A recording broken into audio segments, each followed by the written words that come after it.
When you ask the Democratic primary electorate what their top issues are, climate change is right up there at the top of the list. Multiple of the candidates at the last two nights of debates listed it as the biggest threat facing America today. And so obviously there had to be a lot of talk about it at a presidential debate. I mean, that is the person with the most single power to do something about it.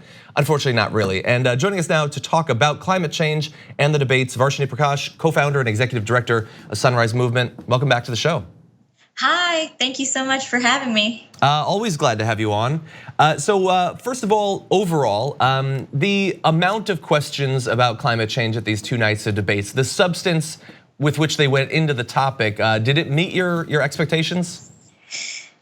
I wouldn't say that it did. You know, it was a mixed bag for us the last couple of nights. We, as young people and as climate advocates, are pretty used to this issue being completely sidelined in our presidential election. I think in 2016, it was less than 2% of total time during the election cycle was devoted to climate change, and not a single question was asked about it during the general election cycle. So comparatively, we saw a cumulative maybe 20 minutes or less probably on both Wednesday and Thursday nights devoted to the climate crisis. The first night, honestly, the questions were pretty abysmal. It was slightly better last night, in large part due to candidates like Kamala Harris talking about her support for a Green New Deal, saying that we need to talk about this as a crisis, not just as climate change, but a climate crisis. Bernie Sanders bringing up the role of the fossil fuel industry and the corporate capture of our government that has stymied progress on this issue for decades. And I know that there had been a big conversation over the past few weeks about having a debate focused entirely on climate.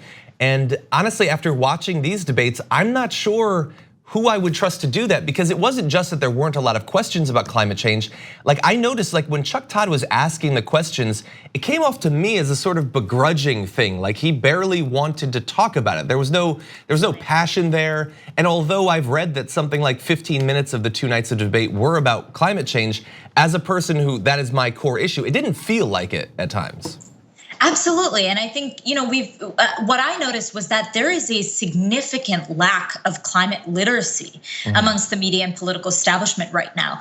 Every single one of the issues that was discussed, whether it was immigration, whether it was the economy, whether it was racial justice and increased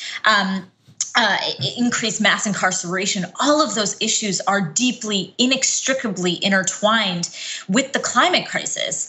And so for folks to sort of relegate it to the realm of environmentalism and talk about it about an hour and a half in every night, long after many of the young people that I was watching these debates with had curfews and had to go to bed, was deeply disappointing. And I think there's a lot of work to be done. So did any of the responses, did any of the candidates stand out on this issue for you?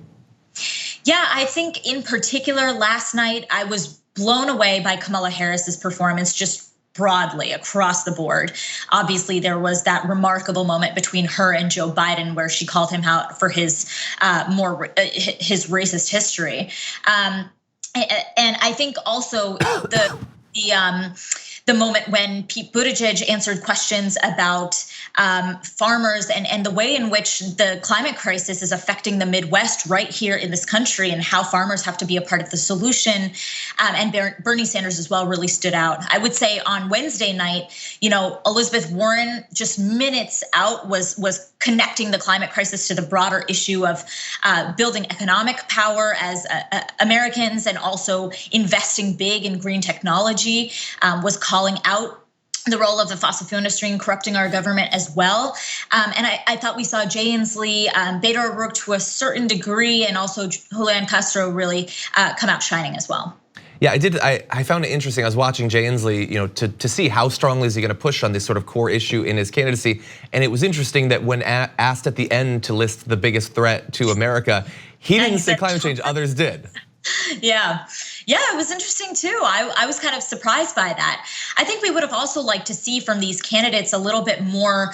Almost all of them support the Green New Deal, and Kamala Harris was one of the folks that actually came out and said it. And I was hoping to see from many of these other candidates like Bernie Sanders, Jay Inslee, Elizabeth Warren, some explicit support for the Green New Deal, considering that it really aligns with so much of the economic vision that many of them are putting forward as well.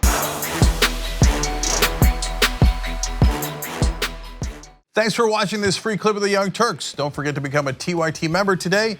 For more exclusive content, join now at tyt.com/join.